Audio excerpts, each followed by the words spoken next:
نحمده ونصلي ونسلم على سيدنا ومولانا محمد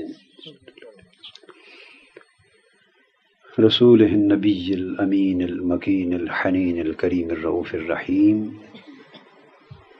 أما بعد، بسم الله الرحمن الرحيم.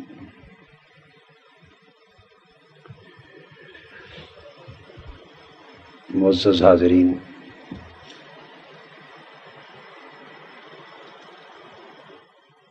معزز خواتین اور عزیزان گرامی قدر، اللہ رب العزت کا شکر ہے جس کی توفیق سے ہمیں حضور نبی اکرم صلی اللہ علیہ وآلہ وسلم کی ولادت باسعادت کی نعمت نصیب ہوئی، اور اسی ذات پاک کا شکر ہے جس نے ہمیں اپنے حبیب صلی اللہ علیہ وآلہ وسلم کی ولادت باسعادت کی خوشی منانے کی توفیق مرحمت فرمائے۔ یہ مہینہ میلاد رسول صلی اللہ علیہ وآلہ وسلم کا مبارک مہینہ ہے۔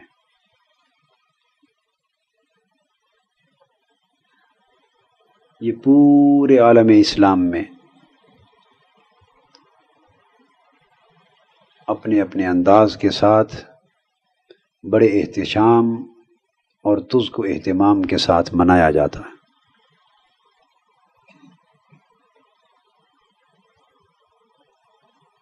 بنیادی مقصد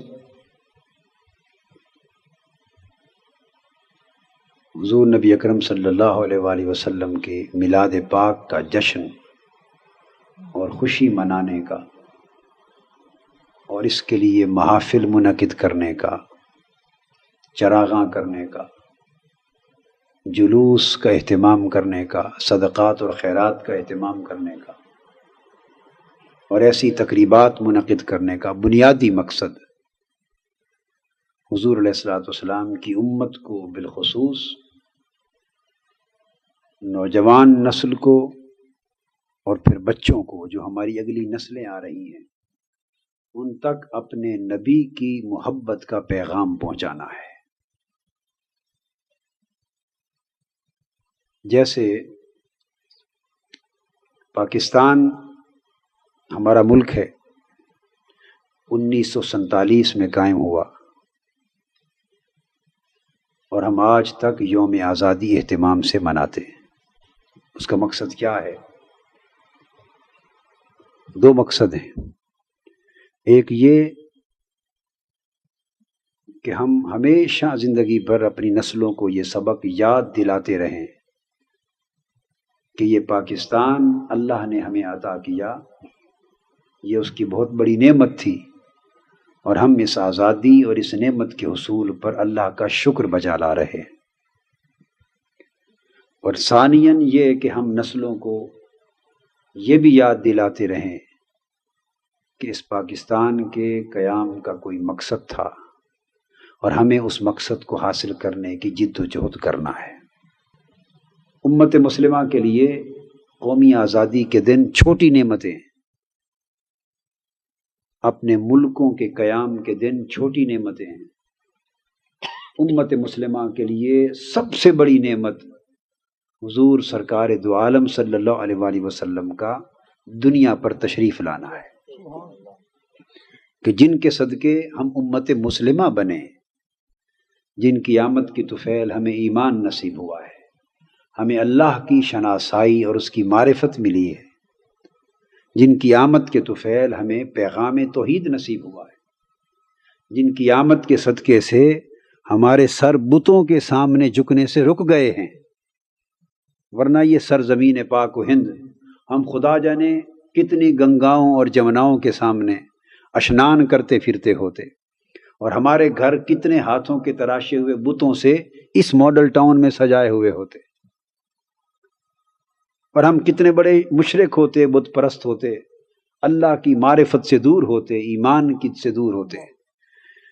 وہ ذات جس کی آمد نے ہمیں ایمان عطا کیا، اللہ کی معرفت دی، توحید ملا، جس نے ہمیں کعبے تک پہنچایا، بلکہ خود کعبے کو 360 بتوں سے پاک فرمایا۔ جن قیامت سے ہمیں قرآن کی نعمت ملی، اور پھر اس نعمت کے صدقے سے ہم نے پاکستان مانگا۔ گویا امت مسلمہ پر جتنی نعمتیں اللہ کی ہیں وہ ساری نعمتیں نتیجہ ہیں نعمت ولادت مصطفیٰ کا صلی اللہ علیہ وسلم۔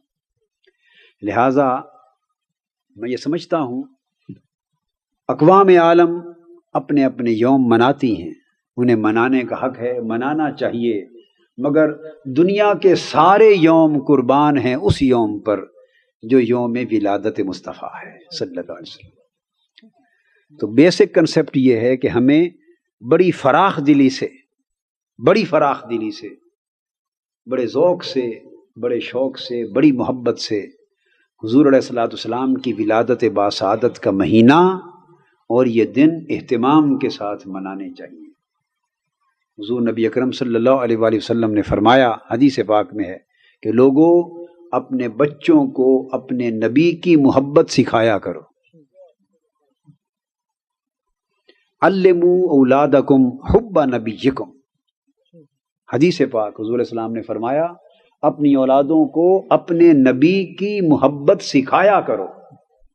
بڑا خاص نکتہ ہے، اپنے نبی کی محبت انہیں سکھایا کرو، اور سکھانے کے یہی تو طریقے ہوتے ہیں، محبت سکھانے کے طریقے ہوتے ہیں کہ اس اہتمام سے حضور علیہ الصلوۃ والسلام کی ولادت منائی جائے، میلاد منایا جائے، آپ کی سیرت پاک کا تذکرہ کیا جائے، آپ کی نعتیں پڑھی جائیں، آپ کی یاد کی محفلیں منعقد کی جائیں، کہ چھوٹے چھوٹے بچوں کا ایک سینٹیمنٹل اٹیچمنٹ ہوتا چلا جائے۔ آپ اشتراکی ملکوں میں دیکھتے ہیں، یہ جب چین کا انقلاب آیا تو ماؤ زیدونگ کی تقریریں پیدا ہوتے ہی بچے کے کانوں میں سنائی جاتی تھی، اور سال ہا سال تک اس کی تقریریں بچوں کے کانوں میں سنائی جاتی تھی۔ انقلاب روس کے زمانے میں مدتوں یہ ہوتا رہا۔ انقلاب ایران کی جد و جہد 98 سال جاری رہی، انقلاب ایران کی سٹرگل 100 سال جاری رہی، اور آخری 30-40 سال میں جب انقلاب ایران کی تحریک گرم ہوئی تو کیسٹیں، تقریریں چھوٹے چھوٹے بچوں کے کانوں میں سنائی جاتی تھیں، تاکہ بچے جب پرورش پائیں اور شعور، ان کا شعور آنکھ کھولے، تو شعور کی آنکھ کھولتے ہی ایک خاص میسج ان کے کانوں تک پہنچ چکا۔ ہم مسلمان ہیں، ہمیں اس ایمان کی دولت کو اپنی اگلی نسلوں تک منتقل کرنا ہے۔ یہ وہ ذمہ داری ہے جو ہمیں ہمارے ماں باپ نے سونپی ہے۔ آپ سب ایک لمحے کے لیے اپنے بچپن کی طرف پلٹ جائیں، بچپن کی طرف، اور دیکھیں کہ ہمارے ماں باپ نے یہ ذمہ داری اور یہ نعمت ہم تک کیسے منتقل کی تھی۔ ہمارے اندر ایمان کا نور منتقل کرنے کے لیے، حضور علیہ الصلوۃ والسلام کی محبت کا پیغام ہم تک پہنچانے کے لیے، اسلام سے وابستگی کی نعمت ہمیں منتقل کرنے کے لیے، اور اپنے نبی سے پیار اور اپنے نبی کی دعوت سے پیار، اس چیز کی طرف ہمیں لانے کے لیے ہمارے بچپن میں ہمارے والدین نے ہمیں کیا دیا، کتنی محنتیں کی، کیا کیا ذمہ داریاں نبھائیں۔ تو ماں باپ کے ناطے کم سے کم وہ نعمت اور وراثت جو ہمیں اپنے ماں باپ سے ملی، اس سے زیادہ نہیں تو کم سے کم اتنی وراثت آگے ہمیں اپنی اولاد کو تو منتقل کرنی چاہیے نا۔ ہم نے اپنے ماں باپ سے مال و دولت کم پائی، اگر ہم سب جتنے بیٹھے ہیں اگر اپنے احوال پر نظر دوڑائیں، ہم نے مال، دولت، مکان، کوٹھیاں، کاروبار، تجارت، سرمایہ اپنے ماں باپ سے اکثر نے کم پایا ہوگا، اور اپنی اولادوں کو اس سے زیادہ منتقل کر کے دنیا سے جائیں گے۔ کم ہوں گے جنہوں نے وراثت میں زیادہ پایا اور اب اپنی اولاد کو کم دے کر جائیں گے، ایسے لوگ کم ہوں گے جو بگاڑ کے جا رہے ہیں، مگر دنیا ہم نے کم پائی، مگر دنیا سے جاتے ہوئے اولاد کو زیادہ دے کے جائیں گے۔ کتنے دکھ کی بات ہے کہ اس کے برعکس ایمان ہم نے زیادہ پایا اور جاتے ہوئے اولاد کو کم منتقل کر کے جائیں۔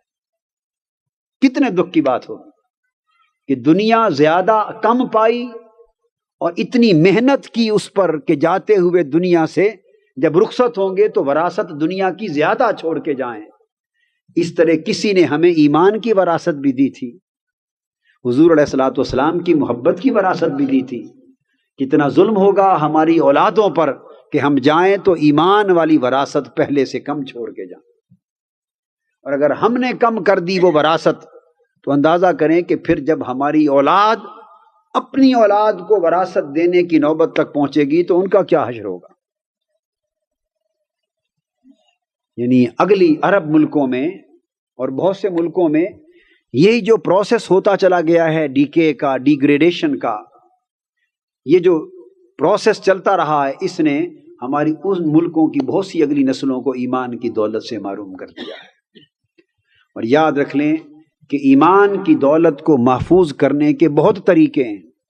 حضور علیہ الصلوۃ والسلام کی تعلیمات پر عمل کرنا بھی ایمان کی حفاظت کے لیے ہے، سیرت طیبہ کی پیروی کرنا بھی ایمان کی حفاظت کے لیے ہے، اسلام کی تعلیم کتابوں سے حاصل کرنا بھی ایمان کی حفاظت کے لیے ہے، اسلام کو اچھی صحبتوں کے ذریعے، مجلسوں کے ذریعے سمجھنا، اسلام پر عمل کرنا، سب کچھ ایمان کی حفاظت کے لیے ہے۔ مگر میں یہ بات بتانا چاہتا ہوں کہ ان سب سے بڑھ کر ایمان کی حفاظت کا ہیلہ اور ایمان کی حفاظت کا طریقہ یہ ہے کہ اس بات پر محنت کی جائے کہ ہمارے سینوں میں حضور علیہ الصلوۃ والسلام کی محبت سلامت رہ جائے، اور ہم اپنی اولادوں کو عشق رسول اور محبت رسول صلی اللہ علیہ وآلہ وسلم منتقل کر سکیں۔ یہ ٹرانسفر کا جو پروسیس ہے اور منتقلی کا جو پروسیس ہے، تفویض کا پروسیس حضور علیہ الصلوۃ والسلام کی محبت کا، یہ ہم جاری رکھ سکیں۔ سال بھر حضور صلی اللہ علیہ وآلہ وسلم کی تعلیمات کا ذکر ہوتا ہے، سال کے 11 مہینے تعلیمات نبوی کا ذکر ہوتا ہے، سیرت پاک کا ذکر ہوتا ہے، قرآن مجید کے درس ہوتے ہیں، حدیث پاک کا بیان ہوتا ہے، اور جو پیغام حضور علیہ الصلوۃ والسلام نے دنیا کو دیا اس پیغام کی تعلیم تبلیغ کی صورت میں سال بھر عام ہوتی رہتی ہے۔ مگر یہ ربیع الاول کا مہینہ ایک خاص مہینہ ہے جس میں وہ کام تو ہوتے ہیں مگر سب سے بڑھ کر حضور علیہ السلام کی محبت کا پیغام عام کیا جاتا ہے۔ ادھر نعتوں نعت خانوں کی ٹولیاں جمع ہیں، وہ حضور کی زلف و رخسار کی بات کر رہا ہے، آقا کے پرپیچ گیسموں کی بات کر رہا ہے، کوئی شہر مدینہ کے گلی کوچوں کی بات کر رہا ہے، کوئی گنبد خضرا کی سبز جھلک کی بات کر رہا ہے، کوئی آقا کی جالی کی سنہری جھلک کی بات کر رہا ہے، کوئی شہر مدینہ کی رونقوں کی بات کر رہا ہے، کوئی آقا کے دیدار اور وصال کی بات کر رہا ہے، کوئی حضرت آمنہ کے گھر کا تذکرہ کر رہا ہے، کوئی دائی حلیمہ کے آنے کی بات کر رہا ہے، کوئی آقا کو لے کر جانے کی بات کر رہا ہے، کوئی حضور کے بچپن کی بات کر رہا ہے، کوئی 1400 سال پیچھے شہر مکہ کی وادی میں پلٹ رہا ہے، کوئی مدینہ کے منظر یاد کر رہا ہے۔ الغرض اس مہینے میں فقط محبت کے ترانے ہوتے ہیں، محبت کے تذکرے ہوتے ہیں، آقا کی ولادت کی بات ہوتی ہے، آقا کا بچپن ہوتا ہے۔ یہ سب کچھ کیوں؟ کہ وہ سوئی ہوئی محبت رسول بار بار یہ ترانے سن کر پھر سے جاگ اٹھے۔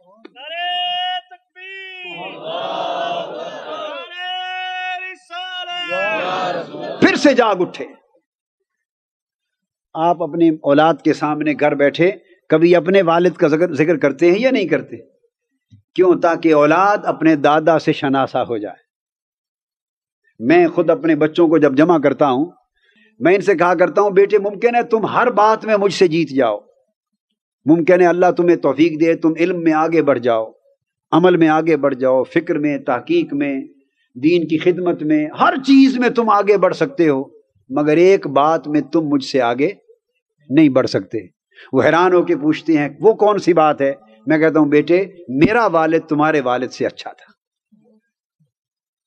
تم جو کچھ بن جاؤ تمہارا باپ میرے باپ جیسا نہیں ہو سکتا۔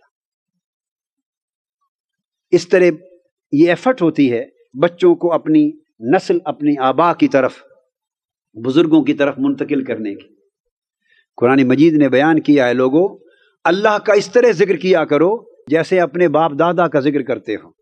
یہ عربوں کو کہا، وہ بڑے فخر سے مل بیٹھتے اپنے آباء و اجداد کا ذکر کرتے۔ اللہ پاک نے فرمایا کہ جس طرح بڑے شوق سے اپنے آباء و اجداد کے کارنامے بیان کرتے ہو اور جھوم جھوم کر ذوق لیتے ہو، کاش اسی طرح اس سے بھی بڑھ کر اللہ کا بھی ذکر کیا کرو۔ ہم بچوں کے برتھ ڈے بھی مناتے ہیں، اور شریعت میں منع نہیں ہے، شریعت میں منع نہیں ہے، بشرطے کہ وبال جان نہ بن جائے، وہ کوئی اتنی بڑی رسم نہ بن جائے کہ وبال جان ہو۔ منانا خوشی ہے، بچوں کی بات ہے، ممنوع نہیں ہے، مگر ہم اپنی اولاد کی خوشی مناتے ہیں تاکہ اولاد خوش ہو۔ تو آقا کی ولادت کی خوشی کون منائے گا؟ امت ہی منائے گی۔ تو اولاد کی ولادت کی خوشی منائی جائے، ماں باپ بھی خوش ہوتے ہیں جب کوئی تحفہ لے کے آتا ہے۔ آپ کے بچے کا برتھ ڈے ہو اور لوگ تحفے لے کے آتے ہیں تو بچے تو خوش ہوتے ہی ہیں، مگر ماں باپ بھی خوش ہو رہے ہوتے ہیں دیکھ کر بھی میرے بچے کی ولادت پر گفٹ آیا ہے۔ تو آقا کی ولادت کی خوشی جب امت منائے گی تو خوش کون ہوگا؟ اللہ پاک خوش ہوگا کہ میرے حبیب کی ولادت پر خوشیاں منا رہے ہیں۔ یہ ایک ایسی خوشی ہے جس کی کوئی قیمت ہی نہیں، اور اس خوشی پر جتنا خرچ کیا جائے اتنا کم ہے، جتنی محنت کی جائے اتنی کم ہے، کیونکہ اس سے ہمارے اندر کی سوئی ہوئی محبت بیدار ہوگی، اور محبت ایک تڑکا ہے۔ حضور علیہ السلام کا عشق اور حضور علیہ السلام کی محبت کیا ہے؟ ایک تڑکا ہے کہ جو لگ جائے، محبت کا تڑکا لگ جائے تو گناہوں کی بدبو بھی ختم ہو جاتی ہے اور ایمان کی خوشبو بھی آ جاتی ہے۔ دوہرا کام کرتا ہے یہ محبت رسول کا تڑکا۔ اس کی مثال، دو مثالیں دیتا ہوں۔ دیکھیے آپ پیاز کو لے لیں، پیاز کو یا لہسن کو، کتنی بدبو ہوتی ہے، آپ اس کو خالی کھا دیکھیں، سارا دن بدبو کے ڈکار ہی آتے رہیں گے، منہ سے بدبو آتی رہے گی۔ لہسن کو، پیاز کو کھائیں، خاص طور پہ لہسن کو، بدبو جائے گی نہیں منہ سے، ہاتھ لگا لیں تو صرف ہاتھ مس ہو جائیں تب بھی بدبو نہیں جائے گی۔ پھر آپ اس کو کیا کرتے ہیں؟ آپ اس کو ہنڈیا میں ڈالتے ہیں۔ ہماری بہنیں، ہماری مائیں بیٹیاں خاص طور پہ توجہ کریں گی، ان کا تو کام ہے صبح شام کا، وہ پھر ہنڈیا میں ڈالتی ہیں، گھی ڈالتی ہیں، اسی گھی میں وہی بدبو والا لہسن ڈال دیتی ہیں، لہسن یا پیاز، نیچے آگ جلتی ہے، اس گھی میں جب اس لہسن کا تڑکا لگتا ہے وہ بدبودار خوشبودار بن جاتا ہے۔ دروازے کے سامنے سے گزرنے والا بھی خوشبو لیتا ہے، کہتا ہے بھی اندر تڑکا لگ رہا ہے۔ کیا کہتا ہے؟ تڑکا لگ رہا ہے، یعنی باہر گلی تک اس کی مہک آ جاتی ہے تڑکے کی۔ تڑکا لگا کس چیز کو؟ بدبودار چیز کو، مگر گھی میں پڑا اور آگ پر تڑکا لگا، بدبو بھی جاتی رہی، خوشبو آ گئی۔ ہم گناہگار لوگ ہیں، لہسن کی طرح ہمارے اندر گناہوں کی بدبو ہے، گناہوں کی بدبو ہے لہسن کی طرح، پیاز کی طرح نافرمانیوں کی بدبو، فسق و فجور کی بدبو، غفلتوں کی بدبو، ہمارا برا حال ہے۔ ہم بھی چاہتے ہیں کہ ہماری بدبو ختم ہو، اندر کی روحانی بدبو ختم ہو اور ہماری روح اور قلب و باطن میں خوشبو آئے۔ تو اس کا طریقہ اللہ پاک نے بتا دیا کہ تم بھی تڑکا لگاؤ، تڑکا لگاؤ، ایمان کا گھی ڈال لو، ایمان کا گھی ڈال لو اور عشق رسول کا تڑکا لگا دو۔ عشق اور محبت رسول کی آگ پر ایمان کے گھی کو رکھو، اس میں بدبو والی چیز ڈالو گے، اللہ پاک اس تڑکے کے طفیل بدبو ختم کر دے گا، خوشبو ڈال دے گا۔ اور پھر جس شخص کو عشق مصطفیٰ کا تڑکا لگ جائے اور اس کے اندر محبت رسول کی مہک پیدا ہو جائے، جیسے گھر کے کچن میں تڑکا لگتا ہے اور باہر محلے میں خوشبو جاتی ہے، پھر وہ ایمان کی خوشبو والا جہاں بیٹھتا ہے اس کے گرد و پیش کا ماحول مہک اٹھتا ہے۔ اس کا صرف اپنا من ہی نہیں، اس کے قریب آنے والا بھی تھوڑی تھوڑی خوشبو لے کے جاتا ہے۔ اس لیے لوگ اچھوں کی صحبت میں جاتے ہیں، اور جانا چاہیے، صالح لوگوں کی صحبت میں جاتے ہیں، عشق والوں کی صحبت میں جاتے ہیں، اللہ کے رسول سے جن کا تعلق جڑ جاتا ہے ان کی صحبت میں جاتے ہیں، چونکہ ان کا من دراصل عشق الہی اور عشق رسول کا تڑکا لگتا ہے۔ جو جو تڑکا تازہ ہوتا رہتا ہے وہ تو خوشبودار ہوتے ہی ہیں، مگر ان کے قریب ارد گرد سے گزرنے والے بھی تھوڑی تھوڑی خوشبو کی خیرات لیتے رہتے ہیں۔ اور پھر ایک دوسری مثال دے دیتا ہوں بات سمجھانے کے لیے۔ وہ پھول ہیں، گلاب کا پھول، آپ اس گلاب کے پھول کے ساتھ پانی رکھ دیں، پانی میں ڈال دیں پھول گلاب کے، پانی برتن میں پتیلے میں بھر لیں، گلاب کے پھول ڈال دیں، 24 گھنٹے رکھیں 24 گھنٹے کے بعد گلاب کے پھول نکال لیں، پانی میں دیکھیں، معمولی سی ہلکی پھلکی مہک ہوگی مگر اتنی نہیں، ہلکی پھلکی مہک ہوگی مگر اتنی، حالانکہ 24 گھنٹے پھول پانی میں رہے، وہ تو 24 گھنٹے کی بات تھی. اب 24 گھنٹے کو چھوڑیے، اسی پانی کو تڑکا دے دیں، گلاب کے پھول اندر رکھ لیں اسی میں، اور پانی کو آگ پر چڑھا دیں اور پانی کو کھولا دیں. 1 گھنٹہ آگ پر کھولائیں، جب تھوڑا پانی رہ جائے پھول نکالیں تو پھول کی کیا خوشبو تھی جو وہ پانی دے گا، اس کو ارگ گلاب کہیں گے آپ. ارگ یہ وہی پانی تھا جو نلکے سے آپ نے لیا، جسے 1 روپے میں کوئی لینے کو تیار نہیں تھا، جو عام گھومتا پھرتا ہے یا نالیوں میں، وہی پانی تھا. مگر اب اتنی شیشیاں لوگ 100 روپے کی خرید سے پھرتے. اس پانی کے انگریڈینٹس میں کوئی فرق نہیں پڑا، اس کا جو کیمیکل کانسٹیٹیوشن ہے اس میں کوئی فرق نہیں پڑا، کیمیائی تبدیلی نہیں آئی، اس کے اندر کوئی اور وائٹامنز داخل نہیں ہوئے، کچھ بھی نہیں ہوا. ہوا کیا؟ صرف 1 گھنٹہ کے لیے گلاب کے پھول اس میں رہے اور آگ پر تڑکا لگا، جوش مل گیا، وہ سارے گلاب کی خوشبو پانی نے اپنے من میں سمو لی. اب چھوٹی چھوٹی شیشیاں بھی سینکڑوں روپے کی بکتی پھرتی ہیں، اور ہلکا سا آپ کپڑے پر لگاتے ہیں، جب تک دوبارہ کپڑے دھوئے نہ ان کی خوشبو نہیں جاتی. پانی خوشبودار ہو گیا ہے. حضور صلی اللہ علیہ وآلہ وسلم کا عشق، حضور علیہ الصلوۃ والسلام کی محبت، حضور صلی اللہ علیہ وآلہ وسلم کی نسبت اور تعلق. گلاب کے پھولوں کی کیا خوشبو ہے جو اس نسبت کی خوشبو ہے، مگر وہ خوشبو اس ناک سے سونگھی جاتی ہے، یہ خوشبو دل کی حس سے سونگھی جاتی. رموز سر دل بے دل چے دانت، دل کی بھی ایک حس ہے، دل کا بھی سونگنا ہے، دل کا بھی چکھنا ہے، دل کا بھی دیکھنا ہے. جیسے ہمارے حواس خمسہ ظاہری ہیں، ایسے حواس خمسہ باطنی بھی ہیں. تو دل کی وجدان کی آنکھیں ہیں، وجدان کے آنکھ ہیں، وجدان کی ناک ہے، وجدان کا چھونا ہے.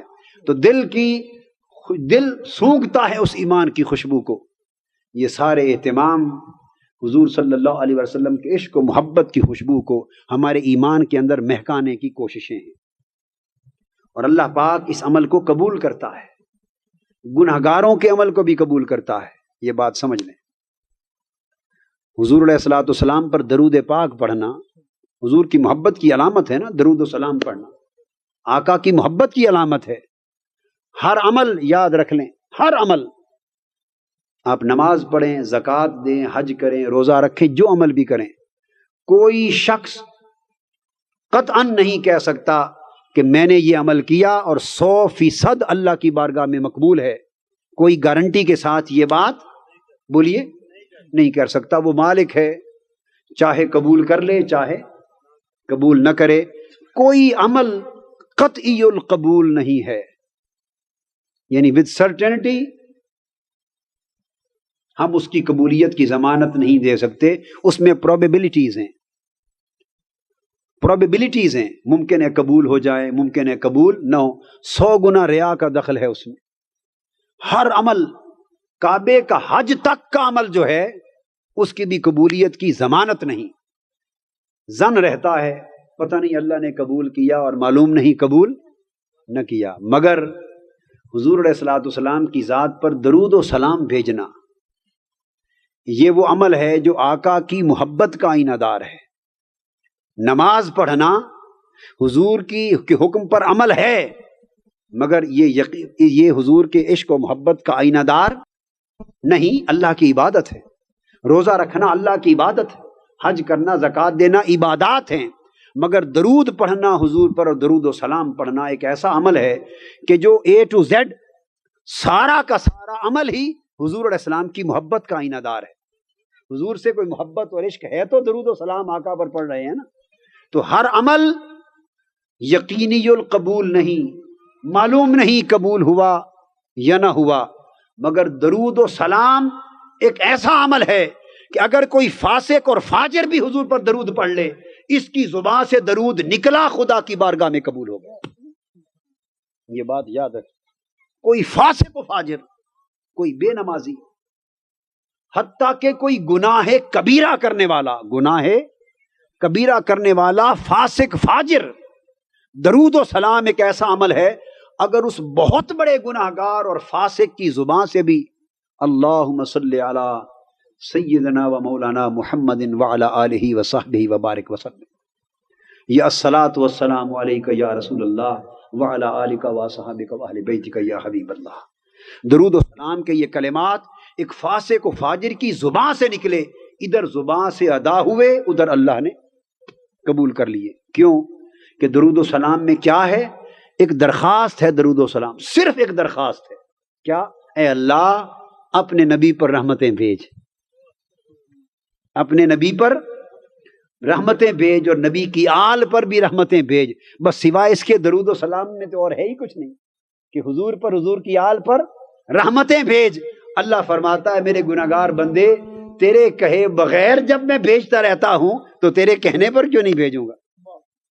تو درود و سلام کا عمل قطعی القبول ہے، صرف اس لیے کہ اس میں حضور علیہ الصلوۃ والسلام کے ساتھ ایک محبت کا تعلق ہے۔ آخری بات، ایک حدیث پاک سنا دیتا ہوں، بخاری شریف میں حدیث ہے، یاد رکھ لیں کہ جب حضور نبی اکرم صلی اللہ علیہ وآلہ وسلم کی ولادت ہوئی، آپ کی ولادت ہوئی، حضرت آمنہ رضی اللہ تعالیٰ عنہ کے پاس کچھ خواتین تھیں آپ کی خدمت کے لیے، جیسے دایا ہوتی ہے اور کئی خدمت گزار ہوتی ہیں۔ ان میں حضور علیہ الصلوۃ والسلام کے ایک چچا ابو لہب، اس ابو لہب کی ایک لونڈی تھی، اس وقت لونڈیوں کا رواج تھا، اس کی لونڈی خادمہ تھی، اس کا نام تھا سویبہ۔ کیا نام تھا؟ سویبہ۔ اس ابو لہب نے بھیجا اپنی لونڈی کو، خادمہ کو، ملازمہ کو، سویبہ کو، کہ جا حضرت آمنہ کے پاس، ان کے ہاں آج بچہ ہونے والا ہے، بچہ یا بچی جو بھی ولادت ہونے والی ہے، تو جا ذرا ان کی خدمت کر۔ ابو لہب کے بارے میں آپ جانتے ہیں کہ وہ شخص ہے، واحد وہ شخص ہے کہ جس کی مذمت میں قرآن مجید کی پوری سورت نازل ہوئی، تبت یدا ابی لہب وتب، ابو لہب کے دونوں ہاتھ ٹوٹ جائیں اور وہ تباہ ہو جائے، برباد ہو جائے۔ یعنی ایسے شخص جس نے حضور علیہ الصلوۃ والسلام کو اعلان نبوت کے بعد اتنی اذیتیں دی، اتنی اذیتیں دی کہ اس کی مذمت پر پوری قرآن مجید کی سورت نازل ہوئی، اتنا بڑا وہ اپنے عمل کے اعتبار سے بد نصیب شخص تھا۔ اس نے اپنی خادمہ کو بھیجا کہ حضرت آمنہ کی خدمت کر، ولادت ہونے والی ہے۔ وہ لونڈی سویبہ آئی، ابو لہب اپنے گھر میں تھا، اور وجہ ایک یہ تھی کہ چونکہ حضرت عبداللہ کا انتقال ہو گیا تھا، اس نے کہا کہ بھائی میرے چونکہ فوت ہو گئے ہیں، تو جو بھی بچہ یا بچی جس کا تولد ہوگا وہ پیدائشی یتیم ہوگا، اور میری باوج ہے، تو جا ذرا خدمت کر۔ اس موقع پر حضور صلی اللہ علیہ وآلہ وسلم کی ولادت ہوئی۔ وہ جو لونڈی تھی سویبہ، اس نے حضور علیہ الصلوۃ والسلام کی میلاد کی۔ میلاد کا معنی ہوتا ہے ولادت، عربی میں میلاد کہتے ہیں، مولد بھی کہتے ہیں، ولادت بھی کہتے ہیں، یہ ایک ہی لفظ ہے۔ حضور صلی اللہ علیہ وسلم کی ولادت باسعادت کی خوشی سن کر کہ ولادت ہوئی حضور کی، وہ دوڑی گئی اور ابو لہب کو اس نے مبارک دی، اور جہاں کہا کہ اپنے مالک کو، ابو لہب تمہیں مبارک ہو کہ اللہ نے تیرے بھائی کے گھر بیٹا محمد دیا ہے صلی اللہ علیہ وسلم، بیٹا دیا، حضرت محمد صلی اللہ علیہ وسلم ان کا نام ہے، اور مبارک ہو تمہیں کہ تمہیں بھتیجا اللہ نے دیا ہے، اور حضرت عبداللہ کے گھر بیٹا ہوا۔ ابو لہب نے حضور علیہ الصلوۃ والسلام کو بھتیجا سمجھتے ہوئے، نبی سمجھ کر نہیں، بھتیجا سمجھ کر آپ کی ولادت کی خوشی میں ان دو انگلیوں سے اشارہ کیا اور کہا جا سویبہ، تجھے اس خوشخبری پر میں مبارکباد دیتے ہوئے آزاد کرتا ہوں، تو نے میرے بھتیجے محمد کی صلی اللہ علیہ وسلم کی ولادت کی خوشی سنائی، اور تمہیں اس خوشی میں آزاد کرتا ہوں۔ ان دو انگلیوں کے ساتھ اشارہ کیا، جا تمہیں آزاد کرتا ہوں، سویبہ آزاد ہو گئے۔ یہ حضور علیہ الصلوۃ والسلام کی ولادت باسعادت کی ان اے وے نبی اور پیغمبر سمجھ کر بھی نہیں، ایک کافر نے بھتیجا سمجھ کر ولادت محمد مصطفیٰ صلی اللہ علیہ وآلہ وسلم پر خوشی منائی، اور خوشی کیسی منائی کہ اپنی لونڈی کو آزاد کر دیا، انگلیوں سے اشارہ کر کے ایک خوشی منائی، باوجود اس کے کہ بعد میں جب اسے پتا چلا کہ یہ نبی ہیں اور ان سے تو ہماری جو وڈیرا شاہی ہے اور جاگیرداری ہے اور سلطنت ہے اور ہماری حکومت ہے اور ہمارا کافرانہ نظام ہے، ان کو اسی کو خطرہ لاحق ہو گیا، تو بعد میں وہی شخص مخالفت کرنے لگا، اذیتیں دینے لگا، مگر سارے کفر کے باوجود بات اتنی تھی کہ حضور کی ولادت پر اس نے خوشی کی تھی. یہ پس منظر اب ذہن میں رکھ لیں. اب وہ حدیث پاک سنیں. بخاری شریف کی حدیث ہے، کتاب النکاح میں آتی، اور بہت سی کتابوں میں حدیث پاک میں اور شروع میں آگے تفصیلات کے ساتھ یہ واقعہ آیا ہے. ابو لہب مر گیا، مرتے دم تک اس نے کلمہ نہیں پڑھا، مسلمان نہیں ہوا. مرنے کے بعد بخاری شریف کی حدیث صحیح میں ہے کہ وہ اپنے بھائی اور حضور نبی اکرم صلی اللہ علیہ وآلہ وسلم کے حقیقی چچا حضرت عباس بن عبد المطلب کو خواب میں ملا. تو بخاری شریف کی حدیث یوں ہے کہ حضرت عباس بن عبد المطلب رضی اللہ تعالیٰ عنہ کو خواب آیا، اور وہ خود حدیث کے راوی حضرت عباس اور اپنا خواب بیان کرتے ہیں. بخاری شریف میں حدیث. تو خواب میں ابو لہب مرنے کے بعد حضرت عباس کو ملا. تو آپ نے پوچھا، بھائی ابو لہب سناؤ، مرنے کے بعد تمہارے ساتھ کیا بیتی؟ چونکہ کافر ہو اور تم نے کلمہ نہیں پڑھا اور کفر اور شرک کے حال میں مر گئے، سناؤ مرنے کے بعد تمہارا کیا حال ہے؟ ابو لہب نے خواب میں بتایا. اب ابو لہب کا بتانا تو سند نہ تھا، یہ بات یاد رکھ لیں. ابو لہب کا بتانا سند نہ تھا، مگر جب جلیل القدر صحابی حضور علیہ السلام کے چچا حضرت عباس بن عبد المطلب رضی اللہ تعالیٰ عنہ نے اسے قبول کر کے آگے روایت کر دیا اور بخاری شریف میں وہ حدیث بن گئی، اب وہ امت مسلمہ کے لیے ایمان کے درجے میں سند بن گئے. کیونکہ صحابی نے روایت کر دیا نا آگے، اب وہ سند بن گیا شریعت میں. حضرت عباس بن عبد المطلب اب آگے روایت کرتے ہیں کہ میں نے پوچھا ابو لہب بتاؤ تمہارا کیا حال ہے؟ تو ابو لہب نے مجھے جواب دیا، بھائی عباس مرنے کے بعد کفر کی وجہ سے بڑا برا حال ہے. اوپر بھی دوزخ کی آگ، نیچے بھی دوزخ کی آگ، دائیں بھی دوزخ کی آگ، بائیں بھی دوزخ کی آگ، اور ہر روز ہر رات، ہر صبح و شام، ہر دن ہر رات دوزخ کی آگ میں جلتا رہتا ہوں اور کوئی بچاؤ نہیں ہے. سارا ہفتہ دوزخ کی آگ میں جلتا رہتا ہوں. ہفتے کے بعد جب پیر والی رات آتی ہے، پیر کی رات آتی ہے، وہ رات سوموار والی، جس رات حضرت محمد مصطفیٰ صلی اللہ علیہ وسلم کی ولادت ہوئی تھی، جب اس رات، وہ رات ہر 7 دن کے بعد ولادت محمدی والی رات آتی ہے سوموار کی، اس رات دوزخ کا عذاب مجھ پر سے کم کر دیا جاتا ہے. دوزخ کا عذاب اس میں تخفیف ہو جاتی ہے، اس میں کمی کر دی جاتی ہے. اور میری یہ 2 انگلیاں جو میں نے ولادت مصطفیٰ کی خوشی میں سویبہ کو آزاد کرتے ہوئے جن 2 انگلیوں سے اشارہ کیا تھا، ان 2 انگلیوں سے ٹھنڈے پانی کا ایک چشمہ جاری ہو جاتا ہے. میں چوستا ہوں اور پورے ہفتے کی پیاس بجھاتا ہوں. ان انگلیوں کو چوس چوس کر دوزخ کی آگ والی پیاس بجھاتا ہوں. بس اس ایک رات میں عذاب میں تخفیف ہوتی. یہ حضرت عباس رضی اللہ تعالیٰ عنہ نے اس کو بیان کر دیا، سو یہ حدیث ہو گئی. سو یہ حدیث ہو گئی. امام بخاری نے اسے روایت کیا، اور آج تک جتنے امام اور محدث ہوئے ہیں شرق سے غرب تک، جتنے امام اور محدثین جنہوں نے بخاری شریف کی حدیث پر لکھا ہے، ایک بات اکثر ان میں سے بڑی محبت والی بات لکھی ہے، اور وہ اکثر نے یہ لکھی ہے کہ جب حضور علیہ السلام کی ولادت کی خوشی ایک کافر نے منائی، اور اللہ پاک نے اس کافر کو بھی حضور علیہ السلام کی ولادت کی اس خوشی پر، حالانکہ نبی سمجھ کر نہیں بھتیجا سمجھ کے منائی تھی، اس ولادت پر منائی جانے والی خوشی کا اجر اللہ پاک نے اس کافر کو بھی دیا. جبکہ قاعدہ شریعت کا یہ ہے کہ کافروں کو آخرت میں نیک اعمال پر اجر نہیں ملتا، ان کے اجر انہیں دنیا میں مل جاتے ہیں. کافر جتنی محنت کرتا ہے اس کا اجر دنیا میں ملتا ہے، وہ محنت کرے گا ترقی پائے گا.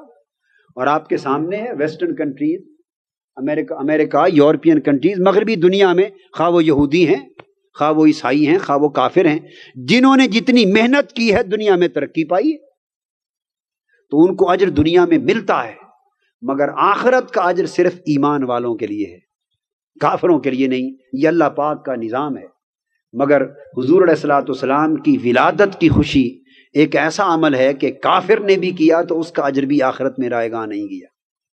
اس پر شیخ عبدالحق محدث دہلوی رحمۃ اللہ علیہ اور دیگر بڑے بڑے محدثین فرماتے ہیں کہ جب اللہ نے کافر کو حضور کی ولادت پر خوشی منانے کے اجر سے محروم نہیں کیا تو ان مسلمانوں کا حال کیا ہوگا، خوش نصیبوں کا، کہ جو ایمان رکھتے ہیں اور مسلمان ہو کر حضور کی ولادت کی خوشی مناتے ہیں اور پھر خوشی مناتے ہیں اپنا نبی سمجھ کر۔ تو اگر حضور کو نبی جاننے والے مسلمان ایماندار آقا کی ولادت کی خوشی منائیں گے، اس خوشی پر کچھ خرچ کریں گے، تو آپ تصور کر لیں کہ اس خوشی کا اجر اللہ پاک آخرت میں اور قبر میں انہیں کیا عطا فرمائے گا۔ وہ تصور سے بھی باہر ہے، اس کا اجر آخرت میں اللہ پاک عطا فرمائے گا۔ حتیٰ کہ حضرت شاہ ولی اللہ محدث دہلوی رحمۃ اللہ علیہ کا نام آپ نے سنا ہوگا، برِ صغیر پاک و ہند کے بہت بڑے اکابر ائمہ، اولیاء، محدثین اور بزرگوں میں سے ہوئے ہیں، اور ایک ایسے امام ہیں جن کو سب مسلکوں کے لوگ مانتے ہیں۔ یہ مسلکوں اور فرقوں میں لوگ بٹے ہوئے آپس میں آج ایک دوسرے کو گالی دیتے پھریں، مگر شاہ ولی اللہ محدث دہلوی رحمۃ اللہ علیہ بر صغیر پاک و ہند کے ایک ایسے محدث اور امام اور بزرگ ہیں کہ ان کو سارے مسالک مانتے ہیں، ان کی ہستی پر سب کا اعتماد اور سب کا اعتبار ہے، وہ متفق علیہ ہستیوں میں سے ہیں، امت مسلمہ کی متفق علیہ ہستیوں میں سے۔ وہ شاہ ولی اللہ محدث دہلوی رحمۃ اللہ علیہ فرماتے ہیں، ان کی کتاب ہے الدر الثمین، کیا نام ہے؟ الدر الثمین فی مبشرات النبی الامین، ان کی اپنی کتاب تصنیف ہے، اس میں خود رقم کرتے ہیں شاہ ولی اللہ محدث دہلوی رحمۃ اللہ علیہ۔ وہ فرماتے ہیں کہ میرے والد گرامی، ان کے والد حضرت شاہ عبد الرحیم دہلوی محدث دہلوی رحمۃ اللہ علیہ، حضرت شاہ عبد الرحیم محدث دہلوی ان کے والد گرامی، شاہ ولی اللہ محدث دہلوی اپنے والد گرامی کا واقعہ بیان کرتے ہیں، فرماتے ہیں کہ میرے والد حضرت شاہ عبد الرحیم ہر سال اہتمام کے ساتھ حضور علیہ الصلوۃ والسلام کے ولادت پاک کے دن، جب 12 ربیع الاول میلاد پاک کا دن آتا تو ہر سال حضور کی ولادت کی خوشی مناتے، اور جو کچھ توفیق ان کے پاس ہوتی صدقہ خیرات کرتے، کھانا پکاتے، غربا مساکین پڑوسیوں کو، مہمانوں کو کھلاتے، دسترخوان لگتا، غریب بھی کھاتے، پڑوسی بھی کھاتے، اہل محلہ بھی کھاتے، حضور علیہ السلام کے میلاد کی خوشی میں ہر سال۔ شاہ ولی اللہ محدث دہلوی رحمۃ اللہ علیہ فرماتے ہیں کہ ایک سال ایسا آیا کہ گھر میں غربت اور بالکل مفلسی آ گئی، اور 12 ربیع الاول کا دن آیا اور گھر میں کچھ بھی نہ تھا، کچھ بھی گھر میں نہ تھا کہ آج کھانا پکایا جائے، صدقہ خیرات کیا جائے، دعوت کی جائے، ضیافت کی جائے، لوگوں کو حضور کی خوشی میں اطعام الطعام کرے، کھانا کھلائیں۔ بڑے پریشان ہوئے، کچھ نہ تھا۔ بالآخر اس پریشانی کے عالم میں انہوں نے سوچا کہ اور تو کچھ نہیں، صرف چنے میسر آئے۔ اب یہ اندازہ کر لیجئے کہ دل میں محبت ہو، ایمان ہو اور محبت ہو تو اللہ کی بارگاہ میں تو امیر اور غریب کا فرق نہیں ہے نا۔ کسی کے پاس اگر اللہ نے مال و دولت دی اور وہ بکرے ذبح کر کے دیگیں پکا کے حضور کی ولادت کی خوشیاں منا رہا ہے، تو اگر اس کا اجر ہے، اس کا اجر خدا کی بارگاہ میں ہے، تو جس غریب کے پاس کچھ نہیں، وہ چنے اگر اللہ کی راہ میں حضور کی ولادت کی خوشی میں چنے ہی کھلا رہا ہے، مگر اللہ کے ہاں ظاہری عمل نہیں، دل کی کیفیت ہوتی ہے، اس کا بھی اجر ہے۔ تو غریب اور امیر کا فرق اللہ کے ہاں نہیں ہے۔ فرماتے ہیں اس سال پھر چنے تھے، وہی حضور علیہ السلام کی ولادت کی خوشی میں بانٹے اور لوگوں کو کھلائے۔ مگر حدیث پاک میں حضور علیہ السلام نے فرمایا ان اللہ لا ينظر الى اعمالکم ولا الى صورکم ولکن ينظر الى قلوبکم ونیاتکم، کہ اللہ پاک تمہاری ظاہری عملوں کو بھی نہیں دیکھتا اور تمہاری ظاہری شکلوں اور صورتوں کو بھی نہیں دیکھتا، بلکہ اس کی نظر تمہارے دلوں پر اور دلوں کی نیتوں پر ہوتی ہے۔ وہ تو اندر کے حال کو دیکھتا ہے کہ کون کس حال میں یہ عمل کر رہا ہے، اس کی نیت کیا ہے۔ فرماتے ہیں کہ انہوں نے چنے بانٹے، خوشی منائی حضور کے میلاد پاک کی، اور رات سوئے، دل بوجھل تھا، دل بوجھل تھا کہ اس مرتبہ حضور علیہ السلام کے میلاد پاک کی خوشی شایان شان طریقے سے نہ منا سکا۔ دل میں بوجھ تھا، پریشانی تھی کہ خدا جانے شایان شان طریقے سے نہیں یہ قبول ہوئی یا نہیں۔ شاہ ولی اللہ فرماتے ہیں کہ اسی رات خواب میں حضور علیہ الصلوۃ والسلام تشریف لے آئے اور حضرت شاہ عبد الرحیم محدث دہلوی رحمۃ اللہ علیہ کو زیارت کرائی، اور وہ فرماتے ہیں کہ میں نے دیکھا کہ آقا کی مجلس ہے، آقا تشریف فرما ہے اور آقا کے سامنے چنے پڑے ہیں، چنے پڑے ہیں خواب میں، اور دیکھ کر مسکرا رہے ہیں اور حضرت شاہ عبد الرحیم فرماتے ہیں مجھے دیکھ کر تک کر خوش ہو رہے ہیں اور مجھے آگاہ کر رہے ہیں کہ عبد الرحیم کوئی جیسا کھانا پکائے زیادہ مال والا ہو یا غریب چنے بانٹنے والا ہو، ہماری بارگاہ میں گوشت مرغوں چنوں کا فرق نہیں، ہم تو یہ دیکھتے ہیں کہ ہمارا غلام ہے، اس نے ہماری ولادت کی خوشی منائی یا منائی، تو تیری یہ خوشی بھی ہمیں قبول ہے، ہم اس پر بھی اسی طرح خوش ہیں جس طرح باقی اہتمام پر خوش ہوتے تھے۔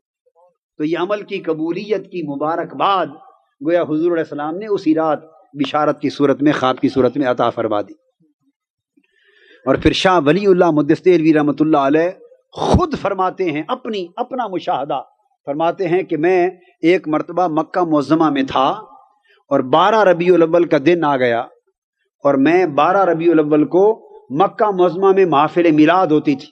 اب تو سعودی عرب جب سے سعودی حکومت آئی تو انہوں نے میلاد بند کروا دیے، یہ ذہن میں رکھ لیں۔ بعض لوگ یہ سمجھتے ہیں کہ سعودیہ میں میلاد نہیں ہوتا تو آپ کیا مناتے ہیں، تو ذہن میں رکھ لیں کہ سعودیوں کا مذہب تو نہیں ہے نا وہ جو دین اللہ نے اور اللہ کے رسول نے ہمیں دیا، دین اسلام تو وہ ہے جو ہمیں پہلے سے مل چکا ہے۔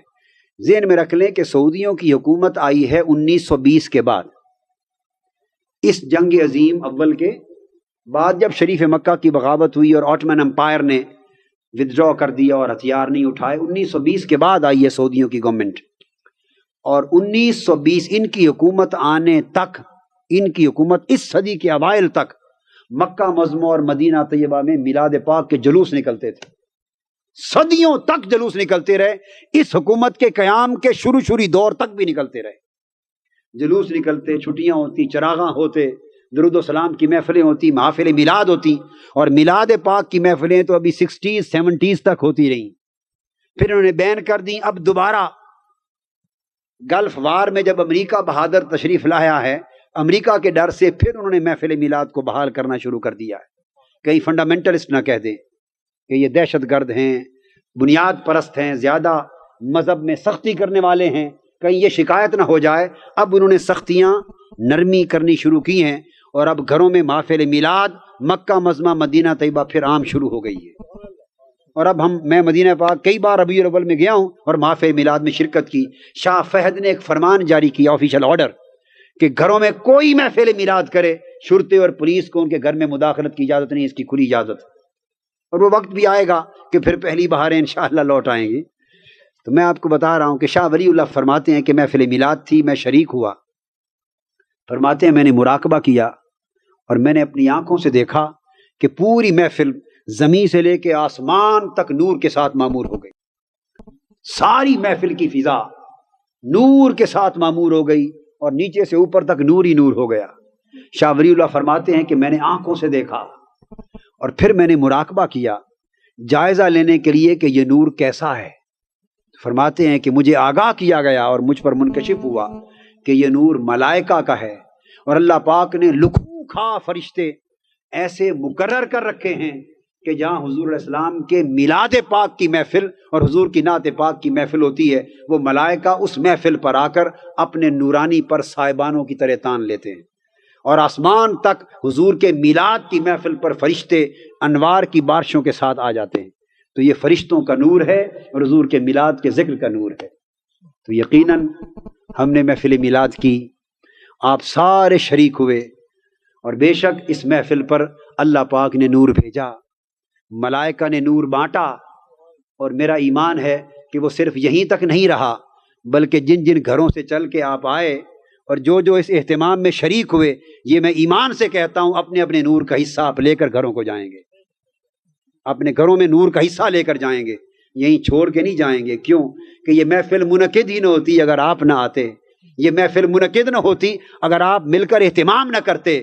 تو اگر آپ کے اہتمام سے اللہ پاک نے حضور کی محفل کے، میلاد پاک کی محفل کے حصے میں نور بھیجا ہے، تو یہ نور ایمان، نور محبت اور نور میلاد رسول انشاءاللہ آپ لے کر جائیں گے۔ اور میری دعا ہے کہ اس نور سے آپ کے گھر بھی جگمگائیں اور روشن ہوں، اور آپ کی اور ہماری اولادوں کو بھی یہ نور منتقل ہو، اور حضور علیہ السلام کے میلاد پاک کے صدقے ہم سب کے سارے پاکستان پر اللہ کرم کرے، پورے عالم اسلام پر رحمت فرمائے، اور بالخصوص اس محفل کے شریک اور اس محفل کے انتظام کرنے والے جتنے احباب ہیں ان کے گھروں پر اللہ پاک حضور کے میلاد پاک کے صدقے رحمتوں، برکتوں اور نعمتوں کی بارشیں فرمائے، اور حضور کے میلاد پاک کے تو فیض، جو بیمار ہیں اللہ ان کو شفا دے دے، اور جو پریشان حال ہیں اللہ ان کی پریشانیوں کو دور فرما دے، اور سال بھر اس کی برکتوں کی بارش اللہ کی بارگاہ سے ہمارے گھروں پر ہوتی رہے، اور اس میلاد پاک کے صدقے اللہ پاک اہل محلہ میں اور گرد و نواح کے لوگوں کے دلوں میں آپس میں اور محبت بھی بڑھائے، اور اتنی محبت بڑھائے کہ وہ ایک دوسرے کے قریب اور قریب تر ہوتے چلے جائیں، اور ایسے رہیں جیسے ایک خاندان رہتا ہے، ایک خاندان کی طرح رہیں۔ میں کثرت کے ساتھ احباب سے ہر وقت نہیں مل سکتا، اور اس کی وجہ ہمیشہ میری یہاں سے غیر حاضری ہوتی ہے، اس کی دائمی معافی ہے اور معذرت ہے میری آپ لوگوں کی خدمت میں، معذور سمجھا کریں۔ میں آپ کو معلوم نہیں پچھلے دنوں 1 مہینہ یہاں نہیں رہا، ملک سے باہر تھا۔ کبھی ملک کے اندر رہتے ہوئے حالت یہ ہوتی ہے آپ سے ملنا تو کم، مجھے اپنی فیملی سے ملنے میں بھی کئی دن لگ جاتے ہیں، اور ان کے ساتھ بیٹھنے میں بعض اوقات، اور ملک کے اندر رہتے ہوئے مصروفیات ہزاروں نوعیت کی ہیں، تو آپ کے ساتھ کثرت کے ساتھ میل ملاپ نہیں رہتا، مگر میرا دل اور میری جذبات اور میری محبت آپ کے ساتھ رہتی ہے۔ مگر یہ میلاد پاک کی جو غوثیہ میلاد کمیٹیاں بنائی ہیں، یہ ایک روحانی نسبت ہے، روحانی نسبت ہے اور ایمانی نسبت ہے۔ اس نسبت پر تمام اہل محلہ کو اور گرد و نواح میں رہنے والوں کو، ان کی اور نسبتیں کچھ بھی ہوں، مگر ایمانی اور روحانی نسبت ایک ہے۔ اس پر ایک دوسرے کے قریب رہنا چاہیے، ایک دوسرے کے دکھ سکھ میں شریک ہونا چاہیے، آپس میں میل ملاپ اور آپس کی قربت اور تعلق کو اور بڑھانا چاہیے۔ یہ حضور علیہ السلام کے میلاد پاک کی محفل کا پیغام بھی ہے۔ اب انشاءاللہ اگلی 11 ربیع الاول اور 12 کی درمیانی رات بڑی مرکزی محفل میلاد ہوگی۔ یہ آپ کی خوش نصیبی ہے آپ کی، اور مبارک دوں گا، اور مبالغہ نہیں، بات میں کہہ دیتا ہوں، اور اس کو ویریفائی کرنے کے لیے پورا پاکستان پڑا ہے۔ آپ میری بات کو چیک کر لیں، ٹیسٹیفائی کریں، ویریفائی کریں، تحقیق کریں۔ غلط ہو تو مجھے آ کے بتا دیں کہ قادری صاحب بات آپ نے غلط کی تھی، درست ہو تو پھر دل سے مان لیں، اطلاع کرنے کی ضرورت نہیں۔ آپ خوش نصیب ہیں کہ کراچی سے پشاور تک حضور علیہ السلام کے میلاد پاک کی محفلیں ہوتی ہیں، سارے پاکستان میں اور عالم اسلام میں ہوتی ہیں۔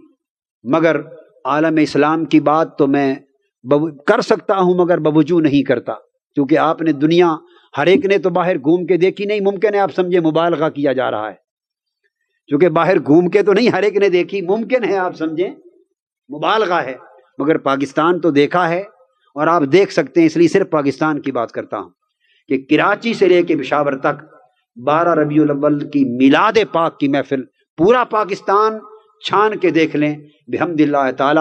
جو محفل آپ کی سرزمین پر منہاج القرآن میں ہوتی ہے، کراچی سے پشاور تک اتنی بڑی محفل میلاد کہیں نہیں ہوتی۔ پورا ملک دیکھ لیں، اتنی پر رونق، اتنی بھرپور حاضری، اتنی پرکیف محفل، اتنا بڑا اجتماع محفل میلاد کا، یہ پاکستان میں کہیں نہیں ہوتا۔ یہ اللہ کا شکر ہے کہ آپ کے حصے میں یہ جگہ نصیب ہوئی، آپ کے حصے میں یہ جگہ نصیب ہوئی اور اس کا پڑوس نصیب ہوا ہے۔ تو آپ زیادہ سے زیادہ اس روحانی نسبت کی برکتوں اور سعادتوں سے مالا مال ہوا کریں۔ اور یوں لیں، ہم جب شادیاں ہوتی ہیں تو چراغاں کرتے ہیں کہ نہیں کرتے؟ گھر سے لے کر 2 فرلانگ تک ہم اپنی، جہاں کیمپنگ ہوتی ہے، جہاں ولیمہ ہو رہا ہے، بارات آنی ہے، 2 فرلانگ تک راستے سجائے جاتے ہیں۔ کس لیے؟ یہاں جی ہمارے معزز مہمان نے، دلہا نے، بارات نے آنا ہے۔ اچھی بات ہے، اللہ دے تو آپ اپنی خوشی منائیں، مگر یہ تو وہ رات اور وہ مہینہ ہے جب ہم سب کا دلہا آیا ہے اور ساری کائنات کا دلہا دنیا میں تشریف لایا ہے۔ حضور کی ولادت باسعادت ہوئی ہے، جس پر فرشتوں نے، حوروں نے، دنیا نے، انسانوں نے، ہر ایک نے خوشیاں منائی ہیں۔ تو اس پر چراغاں خوشی سے ہونا چاہیے، تاکہ بچوں کے اندر ایک سینس پیدا ہو، اور سینس آف انوالومنٹ ہوگی، سینس آف پارٹیسپیشن ہوگا۔ اسی سے ان کا اسپرچل ایموشنز ہیں اور اسپرچل سینٹیمنٹس ہیں، اسی سے جاگیں گے۔ جب بتیاں لگ رہی ہوں گی گھروں میں، اور ہر گھر میں جب بتیاں لگیں گی بچے انوالو ہوں گے، وہ کہیں گے گھروں میں بتیاں لگ رہی ہیں، جھنڈیاں لگ رہی ہیں گلیوں میں، ہر گھر کے سامنے لگنے والی جھنڈیوں میں اس گھر کے بچے انوالو ہوں گے، بیٹیاں انوالو ہوں گی، ایک سینس آف پارٹیسپیشن ہوگا۔ آپ یعنی ویسٹرن ورلڈ میں دیکھتے نہیں، 3 مہینے کرسمس شروع ہو جاتی، 25 دسمبر کو کرسمس کا دن ہوتا ہے، اور سپٹمبر شروع ہونے سے اگست کے اینڈ سے کرسمس کی تیاریاں شروع ہو جاتی، اور سپٹمبر، اکتوبر، نومبر، دسمبر، جنوری میں جا کے 4 مہینے ان کے کرسمس کے لگے رہتے ہیں. ان کی دکانیں، ان کی مارکیٹیں، ان کے درخت، کرسمس ٹری، ان کے کارڈ، 4 مہینے ان کی شاپنگ. اور خدا جانے یورپ کی دنیا دیدنی دنیا ہوتی، دیکھنے کے قابل ہوتی ہے. عیسیٰ علیہ السلام کی ولادت کی خوشی عیسائی دنیا منا رہی ہے، اور وہ عیسیٰ علیہ السلام ہیں، یہ سیدنا محمد مصطفیٰ ہیں کہ جن کی خاطر عیسیٰ علیہ السلام نے دعا کی اور قبول ہوئی کہ باری تعالیٰ مجھے دنیا میں اٹھا لے اور آسمان پر زندہ رکھ. میری آرزو ہے کہ جب محمد مصطفیٰ آئیں، مجھے ایک بار تو نے نبی بنا کے بھیجا ہے، اب محمد مصطفیٰ کا امتی بنا کے بھیج، اور میں آقا کی امت میں پھر آؤں، اور وہ حضور کی امت میں پھر آئیں گے. تو جب اس آقا کی ولادت کے دن آئیں تو ہم خوشی منانے میں بخل کریں. بنیادی وجہ یہ ہے کہ چونکہ ہماری حکومتوں کے اندر اس چیز کی ریئلائزیشن نہیں رہی شروع سے، تو یہ موٹیویشن اور موبلائزیشن قوم کے اندر زیادہ پیدا نہیں کیا جا سکا. تو وہ نہ کر سکیں تو ہماری ذمہ داری ہے. آپ کو شاید علم ہے اس بات کا کہ جنرل ضیاء الحق صاحب کا دور تھا تو میں نے 1 سال تحریک چلائی تھی. آپ میں سے بعضوں کو پتا ہوگا، بعضوں کو نہیں، میں آپ کو یاد دلانا چاہتا ہوں. ایک پورا سال تحریک چلائی تھی جنرل ضیاء الحق کے دور میں، اور میں نے مطالبہ کیا تھا اور تحریک چلائی تھی، اور میں نے کہا تھا کہ آپ لوگ 14 اگست کو 21 توپوں کی سلامی دیتے ہیں اور 23 مارچ کو سلامیاں دیتے ہیں، یوم پاکستان. اور میں نے یہاں تک کہا تھا، اور اشتہار اخبار کو بھیجے، ان کو لیٹر بھیجے، میں نے میسج دیے، بات چیت کی، اور کہا کہ ہماری ساری سلامیوں پر لعنت اگر ہم آقا کی ولادت کے دن کو اب سلامیاں نہ دیں اور ولادت کے دن کو بڑا دن کر کے نہ منائیں. اور میں نے بتایا کہ مکہ معظمہ میں حضور کی ولادت کا دن صدیوں تک ہر نماز کے ساتھ، اذان کے ساتھ 21 توپوں کی سلامی ہوتی تھی، اور 5 وقتوں کی نمازوں پر ہر اذان کے ساتھ 11 ربیع الاول سے 12 ربیع الاول تک 21 توپوں کی سلامی چلتی تھی. یہ سعودیوں سے پہلے کی بات ہے. تو مطالبہ کیا، چلتا رہا اللہ کی شان. اللہ پاک نے فضل کیا، بہر طور یہ 11 ربیع الاول کو پریزیڈنٹ کا اعلان ہوا، گورنمنٹ آف پاکستان نے اعلان کیا 12 ربیع الاول کے دن، اور آئندہ ہمیشہ ملک کے کیپٹل میں بھی اور پروونشل کیپٹلز میں بھی 21 توپوں کی سلامی کے ساتھ دن کا طلوع ہوگا. اس دن سے 21 توپوں کی سلامی شروع ہوئی ہے. یہ شرف، اس کام کے آغاز کا شرف بھی تحریک منہاج القرآن کو ہے. تو میں امید کرتا ہوں کہ اس خطے میں ایک نمایاں ٹریڈیشن کے ساتھ حضور کے میلاد کی خوشی جاری رہنی چاہیے. اللہ پاک ہمارے حال پہ فضل اور کرم فرمائے.